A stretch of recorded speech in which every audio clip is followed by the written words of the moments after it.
கடந்த 2025 தொடக்கத்தில் மின்வாரியத்தின் தலைவராக திரு ஜே ராதாகிருஷ்ணன் ஐஏஎஸ் அவர்களை தமிழக அரசு, அப்போதைய திமுக அரசு நியமித்தது. உங்களுக்கு திமுக அரசுல நடந்த நியமனங்கள் எல்லாருமே நண்பர்கள் அத்தனை பேருக்கும் தெரியும். ஒரு பணம் கொழிக்கும் ஒரு துறையின் தலைவராக எப்படிப்பட்ட ஐஏஎஸ் அதிகாரியை போடுவாங்க? நேர்மைக்கு பெயர் போன ஒரு அதிகாரியை போடுவாங்களா? நீங்கள் டிரான்ஸ்ஃபார்மர் டெண்டரில் அடிக்க முடியுமா? சோலார் டெண்டரில் அடிக்க முடியுமா? பிரைவேட் பவர் பர்ச்சேஸில் அடிக்க முடியுமா? எதில் பண்ண முடியும்? நமக்கு சொல்கிறதுக்கெல்லாம் ஒத்துழைப்பு கொடுக்கக்கூடிய ஒரு அதிகாரி தான் அங்கே போடுவாங்க. அப்படித்தான். இன்னொன்று, அந்த நேரத்தில் அந்த நியமனத்தில் இருக்கக்கூடிய சிக்கல் என்னன்னு கேட்டிங்கன்னா, பெயருக்கு தான் திரு சிவசங்கர் அமைச்சர், துறையை நடத்துனது செந்தில் பாலாஜி.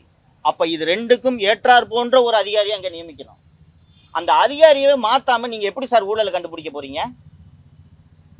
சொல்றாரு, நாங்கள் குற்றவாளிகளை கண்டுபிடிப்போன்ட்டு. நான் அந்த ஏற்கனவே பத்திரிகையாளர் சந்திப்பில் சொன்னேன். நான் ஒரு அரசு அலுவலகத்தில் 18 ஆர்டிஸ்க்கு திருடுறதுக்கு எப்படிங்க கவர்மெண்ட் சர்வெண்ட்டுக்கு துணிச்சல் வரும்? அப்படி அது நடக்குதுன்னா அதில் சம்மந்தப்பட்டவர்கள் தான் அதை செய்ய வேண்டும். அதில் சம்மந்தப்பட்டவர் செந்தில் பாலாஜி மற்றும் சிவசங்கர், அவங்க 2 பேருமே அங்கே இல்லை. இப்போ யார் தொடர்ந்து அங்கே இருக்கிறது? திரு ஜே ராதாகிருஷ்ணன் திமுக ஆட்சியிலும் மின்வாரிய தலைவராக இருக்கிறார், இப்போதும் மின்வாரிய தலைவராக இருக்கிறார். அப்போ அவரை மாற்றாம நீங்க எப்படி இந்த ஊழலை கண்டுபிடிப்பீங்க? ஹார்ட் டிஸ்குகள் காணாமல் போனதும் முதல் சந்தேகம் இவரை நோக்கி தானே திரும்பி இருக்கணும்.